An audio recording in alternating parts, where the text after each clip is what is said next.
Hey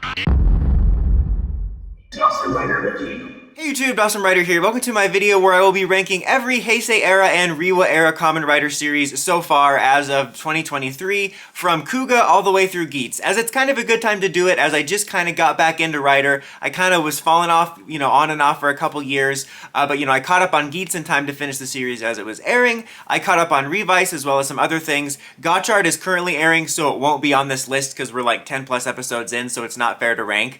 I suppose if it was being ranked as of this moment, it would be dead last just because I'm not enjoying the series that much, but I thought this was good a time as any to update this list. I'm going to try to get started as quick as possible because there's a lot to go over, obviously, but just a couple disclaimers.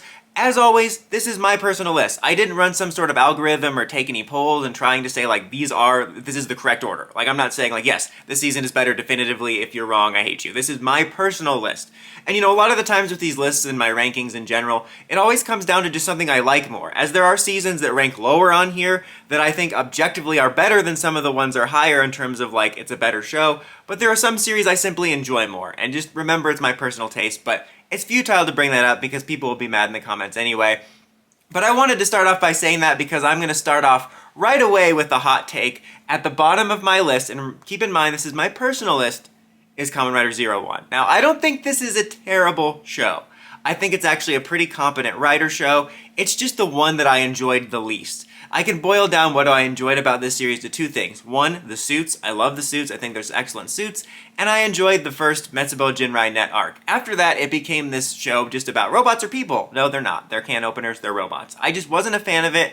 There was so many decisions I didn't like. There was no room for an interesting debate about the human gears, even with stuff like Vulcan, who had good reason to not like them because he was attacked as a kid, and then they're like, oh no, that was implanted memory. I'm like, it was stupid. I just didn't like so much of the series. Again, objectively, it's not a terrible show. It's just the one that I had the most miserable time watching. It's one I kind of want to revisit because I did enjoy that first arc, and I did like the suits, and I just feel like, I don't know, maybe I wasn't in a great headspace, but I just was not into the story. And I do find the story kind of in the middle, given the current conversation about AI, to be particularly funny, where there was literally a storyline where Aruto was proving robots are better than people at their jobs. Coming up after this is Kamen Rider Ghost, second to last. I struggled whether to rank Ghost or 01 at the bottom because, technically speaking, I mean, definitely think 01's a better show, and I think I was more invested in that first arc in 01 than I was in Ghost overall. But I have a little bit of a soft spot for Ghost just because I really love the aesthetics and the ideas behind it. And I would say, with 01, I enjoyed the first arc and then it was all downhill, whereas Ghost, it was kind of just a baseline meh. And there was some little bright spots that I liked a little bit more, such as the Alon story. And again, I just kind of have a soft spot for the overall design and aesthetic of it. I usually cycle out my displays of current Rider stuff, but I've kept up the gimmick figures that have all the little jackets just because I think it's so cool.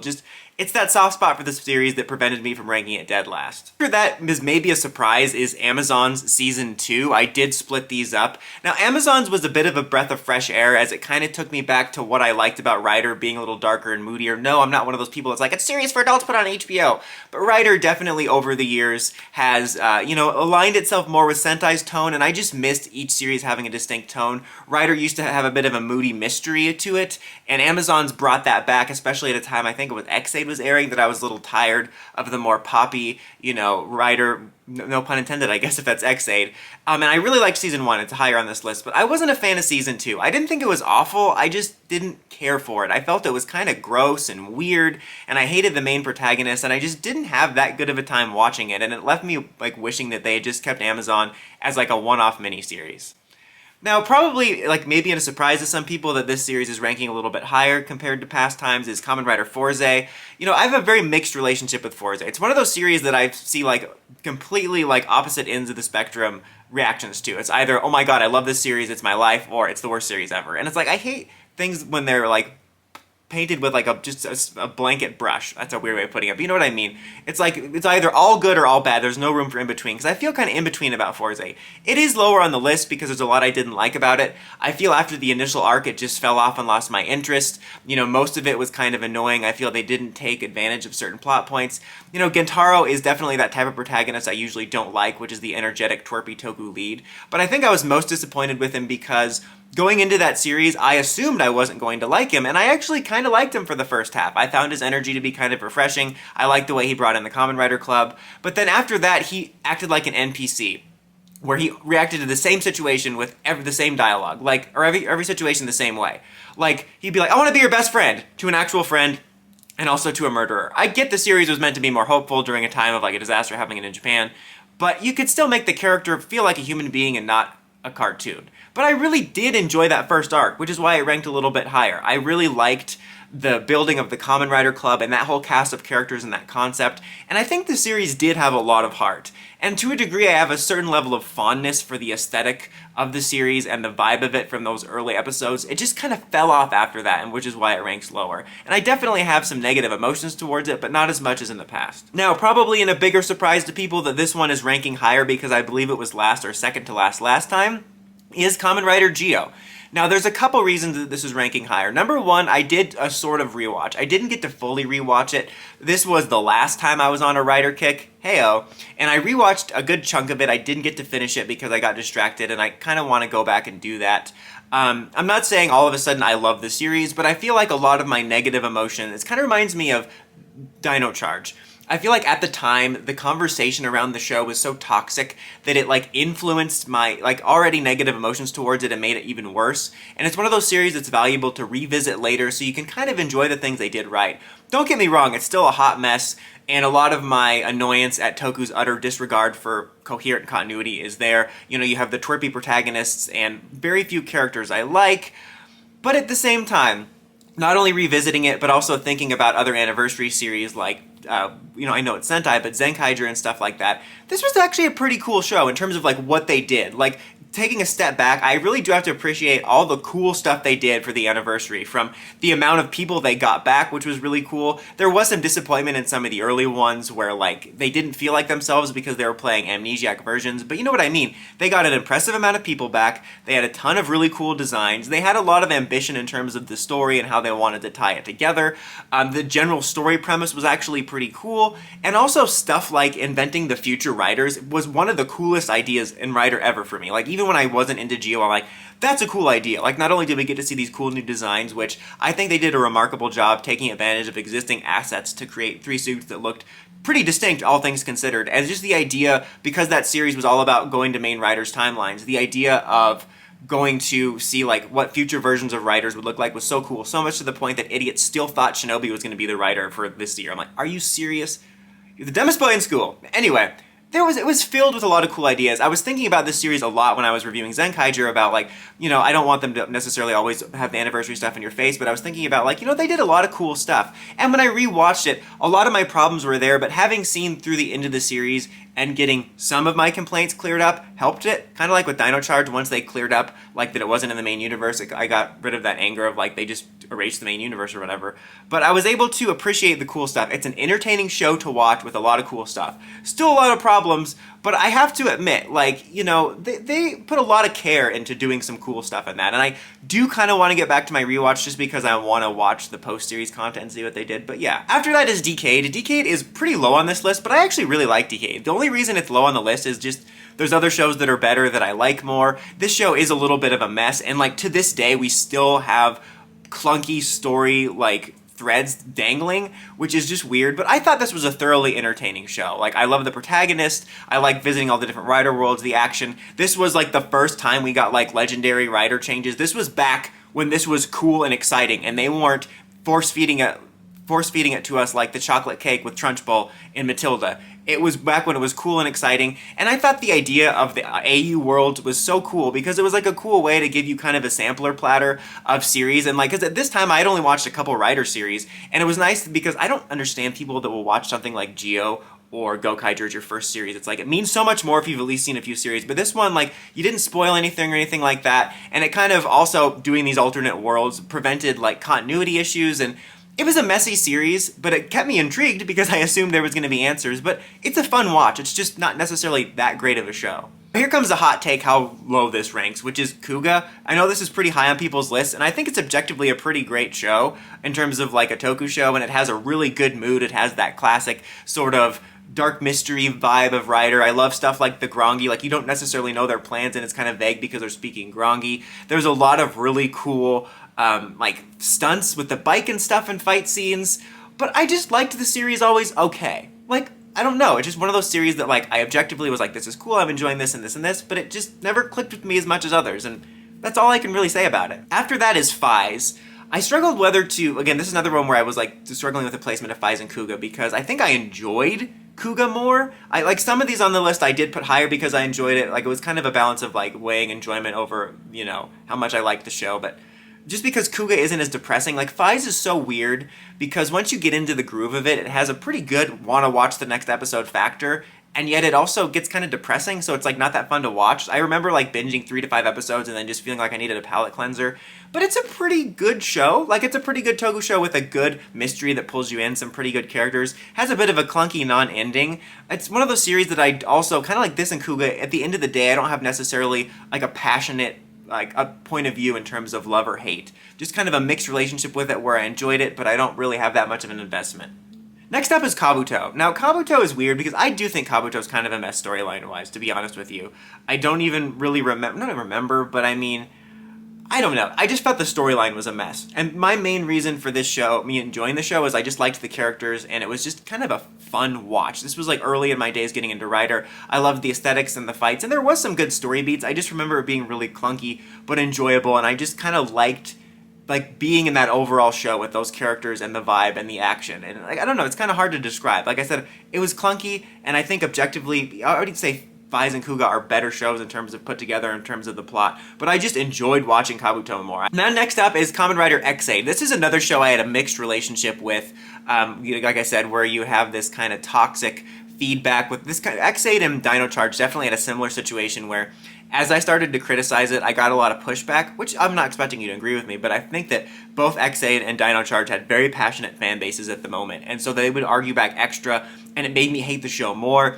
Like, I started off really liking Hesei, and then I kind of fell off a little bit as I started to be annoyed, and I still to this day hate Dan Karuto. I can point to 2 things in the Toku community where my opinions are completely different, and that's that I like the Power Rangers 2017 movie for not being like Toku, and I hate Dan Karuto, because he's like every like little annoyance and quirk that I hate about Toku characters just in one annoying POS. But anyway, he did amuse me sometimes. The point is, I had a very mixed relationship with the show, and I stopped watching it for a little bit, and I came back right around that arc after they got the game together and like right before Chronos came in. And then I really enjoyed it because at the beginning I really liked the series. I loved the aesthetic, I loved the energy, I liked some of the mythology, but there was some mixed stuff in the middle half, I want to say, that I didn't like, surrounding some of the stuff with Dan's plan, Dan being an annoying POS. I still don't like M. I think he's like really the start of when I became annoyed at that like specialist boy twerpy protagonist where their point of view is the only correct way of thinking, which is so annoying. But like the second half was really good, I thought. I loved all this stuff with Paradox and how it was his bugster. That was really intriguing. I loved Chronos as a villain. I thought he was really cool. I was a little annoyed that he kind of hammed it up at the end like his son, but he still was really cool, had a badass entrance, and I gotta give the series credit for brilliantly blending together somehow the video game and like medical theme near the end. It was a very mixed experience, but like once I was able to step back from like the heated conversations and, you know, just take a little bit of a break, I was able to enjoy myself through the end, which, and that on top of loving the video game theme, had it rank a little bit higher. After that is a recent entry, and this one I just recently watched because I realized I hadn't finished it for this video. There was one missing link, so I kind of binged it. So this placement could go up or down after I maybe revisit it or you know, just think about it more. I do plan on doing a series review at some point, but I'm just doing a tentative placement. Just keep that in mind because, again, it's kind of hard to, I finished this like a day ago. It was Black Sun, which I know a lot of people recommended for being a lot more mature and cool, and it's really cool. I really did enjoy this. I just want to be clear, the reason it ranks so lowish is just because even though I did like it, and I think it was pretty good and cooler to have kind of a more mature Rider series to watch, it's not one compared to some higher on the list that I would see myself revisiting, and I just have some mixed feelings. Like, there was a lot I liked about it, and I also have mixed feelings about when the riders look more monstrous. Like, I do think the designs are cool for what they are, and it is funny because you'll have other rider series where, like, the rider will technically be a variant of the monster, but their suit looks like armor. So I did like that their suits were actually monstrous, but I don't know. And it was unintentionally hilarious, like, that there's this debate about, like, almost this racial debate about, oh my god, like, the monsters are being discriminated against, and then you just have actual Toku monster, you know, masks and stuff, so it's just, like, funny. It's almost like there would be, like, a, you know, a debate like that I'm picturing with the Jumans from Zyuohger. So I don't know, I did like this series. I'm just not 100% sure how I feel about it yet, so this is the tentative placing. After that is Amazon's Season 1. Again, I talked about how I was kind of finding a breath of fresh air with the series at the time because I was missing that little bit more of a moody mystery vibe of Rider, and Amazon's brought that sweet spot. It's kind of a sweet spot between the way Rider used to be pre-Decade and Black Sun, I would say, right in between there, because it's got a little bit more of that darker vibe, a little bit more of a mystery. It's got a little gore and darkness, but it's not too much or anything like that. And I really did like this series. I was really invested in the mystery. It really got that gotta watch the next episode factor, and it took me back to like how I felt when I first got into Rider, which was nice. So I have a soft spot for the first season, even though I haven't been that fond of the second season. Next up is Kamen Rider Ryuki. This is a series that's very mixed for me. I feel it's one of those ones that took a while to get into. And its most common criticism is its like, reset button ending, which I feel like has been undone a couple dozen times now with the amount of times Ryuki's come back. I never had a problem with that. The thing that annoyed me at the ending more was the absolute Toku nonsense explanation for like why the fight was happening. But the main reason I enjoy this series is after I got into it, I was really enjoying just the conflicts and the fight. Obviously, that was a unique setting for this before we did a lot of many Rider series, but all the Riders fighting, their different points of view and reason for fighting. And like once you get into it, it was like one of those, again, series good, gotta watch the next episode factor, but I also really believed in Shinji. Shinji, in a lot of ways, shares like, characteristics of modern day protagonists of being really idealistic, but I truly believed in like his goal of wanting to stop the fighting, to stop the destruction, and I feel that there was a lot of heart to that as we head into the finale. And also, a great anchor of the series was the relationship between him and Ren, as you have this slow building like brother relationship between them, but also, you know, of course, they're always going to be at odds because Ren wants to keep the fight going so that he can save his wife or girlfriend, I remember if it was a fiance or whatever, but Shinji wants to stop it. But yeah, it's a mixed series, but one that I found enough enjoyment for that I have a soft spot for. I do like Dragon Knight better though. I don't know if that's a hot take, but I don't care. After that, this is going to be one of the hottest takes, how high this is on the list, is Kamen Rider Saber. I know, I'm going to get so much hate for this and 0-1, but I have a soft spot for Saber. I fell off of Saber early on because I wasn't vibing with it. It was too rushed and like kind of like Gotchard right now. It just felt like the toy commercial aspects were there without the heart. And again, it was one of those on and off Toku things. And I really enjoyed myself being able to watch this when I kind of stopped reviewing and stopped having conversations about it, and was almost able to replicate what it was like when I first got into Rider and I didn't have to review or discuss or whatever, and I was able to be surprised by the debuts of forms and plot twists because I wasn't following the scans and everything. And this series is extremely flawed. It's one of the most flawed ones, and I think objectively it would be farther down if I was trying to do an objective list. But for me, I just have a soft spot for the series. I love the mythology, I love the designs. There aren't too many characters I really like. I do really like Espada. I like almost everybody that wore the Caliber suit. And I did grow to like Blades a little bit once I understood him more. But mainly for what I liked about this series was the mythology. I think once you got into it, it had a pretty good build of that story. And most of all, I really connected with its kind of message, or whatever you want to call it, about how stories are very important and real to people, and I thought that was pretty well done. It's a very mixed series, but I kind of have a soft spot for it because I also think it's one of those series that deserves a lot of the criticism, but it gets so much vile hate, and I hate that, like, again, that hate shows get where it's just a blank statement of like, it's all trash, literally every frame. I'm like, really? You can't tell me there's like one thing that's good about it? And I think that people miss out on some of the good parts in it. Again, maybe it should be ranked lower, but I have a bit of a soft spot for it. Next up is Wizard. I think Wizard is really underrated. It can be a little bit boring at times, but I really like this series. I just found it to be an overall solid series. I loved the score, I loved the characters, I loved the mythology. I really loved the villain. The villain was basically like Palpatine, playing from both sides as Wise Man and like White Wizard. That was really cool. I thought that was really neat. And again, it's not like the most investing series ever, but I think it was just a really good, solid Rider series that I really liked a lot. Like I said, and the score was just fantastic in that series. It gave this epic grand scale. You know, I like Wizard as a protagonist is just a good example of you don't have to be like a complete douche badass or like an absolute thundering loony. You can just be a normal person. And also they had quirky characters like Beast, who I felt like was just there because they had to make a secondary Rider, but I always remember little quirks like his obsession with mayonnaise and then the plain sugar donuts. I think about that every time I see that at like a donut shop. But yeah, I think Wizard is solid and underrated. Speaking of underrated, Kamen Rider Drive. Another series that had a bit of a mixed, like, bag time for me. That was a weird way of saying that. But I mean, like, the first quarter of the series was kind of like, it's whatever. It felt like it didn't know what it wanted to be. Sometimes it was like a serious cop drama. Sometimes it was like quirky and like, with the horns and stuff. But then after the first arc, you got into this arc about Tomari's dad. And I thought that was going to carry us through for a long time, and then they resolved that really quickly. And then it had this really great pacing to its plot where I didn't know where it was going to go next, and it continually evolved. I think it found its voice. I think I was really invested in it. It had a lot of good action and good characters, and it had a really good, unique style and vibe once you got into it. And again, talking about protagonists, Tomari, I think Tomari was his name, he's not like a total douche badass, not an absolute thundering loony. He's just a normal guy. Like, you can just have a normal person that can have funny quirks and funny bits, but isn't their whole personality. And I really liked Drive, and I think a lot of the stuff with like the Roymudes and like their story about self-awareness and like are they people was so much better handled than it was in Zero One. Kind of reminds me how like the robot storyline I thought in Operation Overdrive was so much better handled than Beast Morphers. But yeah, Drive is underrated. I really like Drive a lot. All right, next up, Kamen Rider Double. Double is just a damn solid Rider series. Great kickoff to the Hesei era series. Filled with memorable characters, a pretty good balance of like serialized drama and some quirkiness, and you know, just a lot of just really memorable things about it. There's a reason I think it's one of the ones that kind of sticks around even to this day. It's dropped a little bit in my rankings just because there's ones I'm more personally fond of, and I felt like I got caught up in the hype and was feeling like I was liking it more than I was back in the day, but it's still a damn solid series that I have a soft spot for because it also came out around the time the channel first started.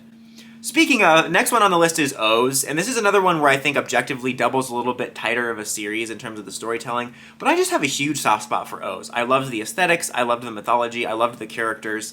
Edgy's a character that I've gone to appreciate more over the years as I realized like more what his character is. He just kind of felt like a generic protagonist, which he kind of is, but his whole kind of easygoing attitude of like, he's happy as long as he has underwear for the next day is like a funny bit, but it's kind of just like, you know, you're happy with the small things. But also Date and his abs, you know, I love both birth characters. I think Date was a great addition, and the whole storyline with him and Goto, I think was really well done. I love the relationship with Edgy and Ankh. I love the ska-like music in it. It just has this really great identity and so many memorable things, like, you know, Dr. Maki and his, like, little baby doll thing. And every time I hear or see anything about Bob Marley, I just think about Baba Marley and Happy Birthday. This series just was bursting with personality and is one of my most fond Rider memories. Coming up after that is Hibiki, which I talked about this in a previous video, I don't know which one, but I don't know what the current read on Hibiki is. When I first got into Rider, way back during Kiva Decade times, it was considered the black sheep because it was weird and it didn't feel like Rider, and like, again, in its retrospect, it's weird. Hibiki, like, his Rider designs have gone all over the place, and it definitely looks more like a Rider. I don't like this idea of saying this is what anything is supposed to be, but I'm just saying he looks more traditional than some ones we got later down the line. And it is a non-traditional series, but that's why I like it. You know, we did change staff through the second half, and I wasn't as big of a fan of the second half, but I still really liked this series. It was just this series, especially that first half, I just loved the mood of it and being in the world, because the whole thing with this series is it wasn't like a beginning, middle, and end per se. It was more like a year in the life, you know what I mean? Like, you just kind of dropped into that world and got to spend time there. And it was filled with some really memorable characters and settings and vibes. And I just liked vibing with the show, man. And I really liked Hibiki. I love its first theme, you know, that it's just an instrumental because I don't like a lot of Toku themes. And so that was really refreshing for me. And yeah, you know, it's a very imperfect series, but it's one that I just really vibed with. I feel like I use the word vibe a lot, but it describes it correctly. Then we have Agito, which has dropped a little bit. Agito is a really good, like, quintessential experience of what I liked about old school Rider, which is, you know, it had a really good mystery, a little bit of a mood to it. It wasn't too dark. It had a protagonist that wasn't necessarily, again, another good example of, like, Shinji. Shinji-kun is just Shinji-kun. That's what they always said in the series. But he's not, like, a twerpy character, but he's not a badass, and he's not even more like a normal kind of heroic-y, like stoic character-ish, like Toma or Wizard or Haruto. It's more like he's just kind of normal. Like, he's normal and he can be quirky and funny, but he doesn't make that his whole bit. But I really liked Agito. It was a series that represented a lot of what I liked about early Rider, like I said. The only reason it's dropped a little bit is simply because there's other series I like more, and also its ending was a little bit disappointing. It was one of those series that built a lot of mysteries, and a lot of the answers weren't as satisfying. Like, the journey was more satisfying than the destination, which is fine. but that's the only reason it's dropped a little bit, but I still have a huge soft spot for Agito. Now, maybe a hot take that this one has made its way higher in the list, which is Revice, which I just recently did the series review on, so you can check out my more detailed thoughts on that. But I'll just say that, like, maybe this is recency bias because I did finish it. It's a mixed series. I think that it's got some problems with pacing at the end, problems with tone, but I think this was a really cool series filled with a lot of cool characters, great designs, and I think two in particular themes and stories that really worked for me and connected with me, which is why I liked it, which I think the family dynamic was one of the best I've seen, not just in Toku, but shows period. And I think the message about like our inner demons and living with them and letting go of them was actually surprisingly deep and handled in really cool and creative ways, the way that it was represented differently for different characters. And I think it's a cool series that I guess has gotten a lot of hate. Again, popping in and out of Rider, I'm not like, I don't have my finger on the pulse of like what the groupthink opinion is, but based on the hate I've seen, I think it's underrated. Speaking of recency bias, next up is Geats. Geats just barely almost would crack my top 5. This might be one that might crack it in the future. The recency bias is actually working both in the positive and the negative, as it's ranking high because I have a soft spot for it, but my mixed feelings about the ending and some of the stuff, like with, even though I liked Geats being a badass character and not a twerp, he still has that specialist boy, his point of view is the right way, and you know, the ending was kind of anticlimactic and just like the final wish and world that was created is just the normal world.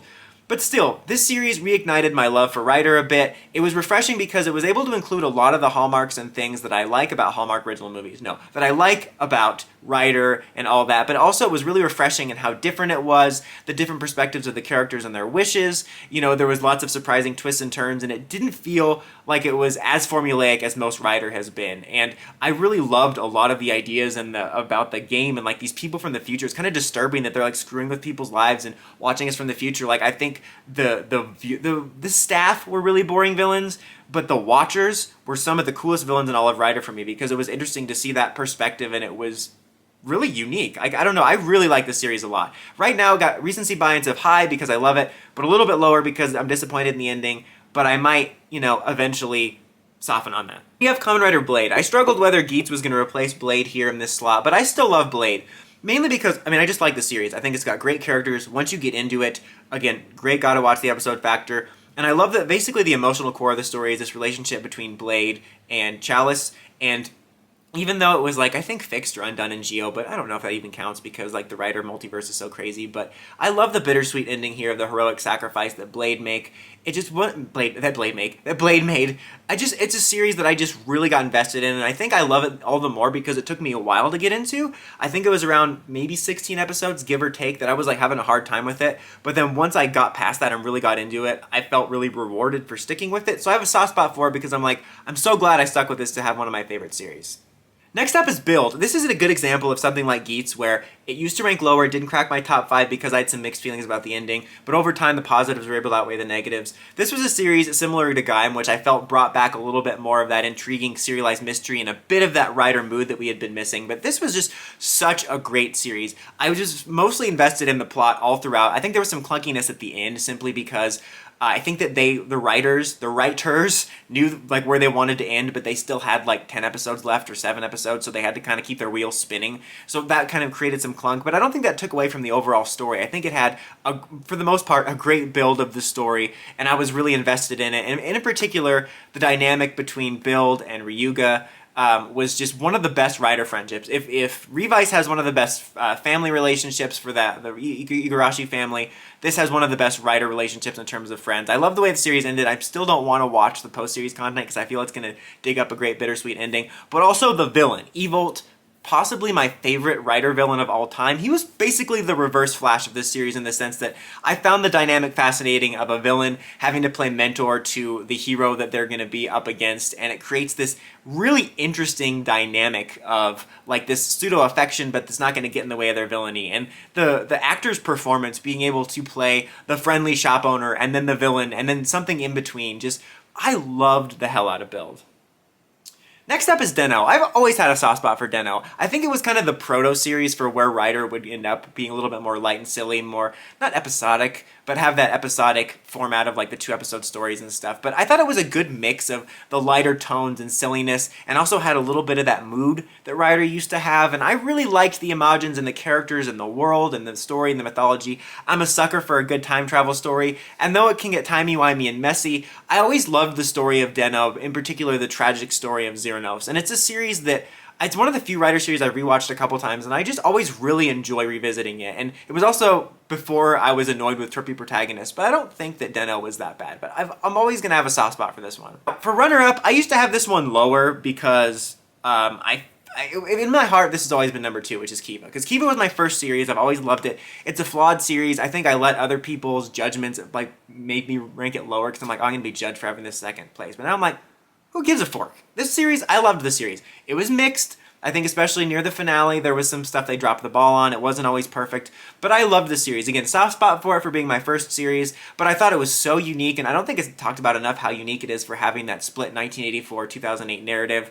I really liked following both those stories together. Kurenai Otoya is still my favorite writer of all time. I loved watching his journey. I loved the aesthetics, the vibe. You know, I loved the very spooky vibe. It's a cool writer show to put on at Halloween time, which is my favorite type of year. You know, I know that's not a, unique take, but I love Halloween stuff and horror movies, and so that's what I was hoping Ghost was, which is why I was disappointed. But another one of the few Rider series I've rewatched multiple times, and even though I acknowledge it's a little bit messy, I still enjoy the hell out of it. Number 1 for me is Gaim. Gaim is such a crazy anomaly because, again, this came out in the era when Rider was more silly and poppy, away from that classic mood and mystery. And this was, I think, Bill brought it back a little bit, but I think this was the only series post-Decade to really recapture that mood of Rider, of that mystery, and just the way it was shot. There's something about the way it was shot. The comparison I would make is how the first 5 seasons of Supernatural look compared to season 6 after. Like, everything from Double onwards has this very clean, poppy, Sentai feeling look, whereas like most stuff pre-Decade has this moodier feel to it, and Gaim really had that. Not to mention its proof of concept of Toku can do this absolute crazy silly thing, but then make it awesome. Like, Fruit Riders looked like it was going to be the silliest series of all time, but it was one of the darker series. And again, it's not like, oh my god, I love the darkness, put it on HBO, but like, it was so great. I was invested in the plot all the way throughout. Like, I was intrigued by the mysteries of Helheim, but what made it so fascinating was the characters and seeing them all involve and interact. You know, Gaim, he had one of the best, I think, builds and hero's journeys, and then the surprise of Ryugen being one of the main villains. I think I remember bringing this up in a really old series review, but it kind of reminded me of one of the things I always liked about The Walking Dead, which was one of the things that's most fascinating about it isn't necessarily the storylines or the action, but it's seeing how these characters evolve due to this apocalyptic world situation. And yeah, it's just one of the best series for me.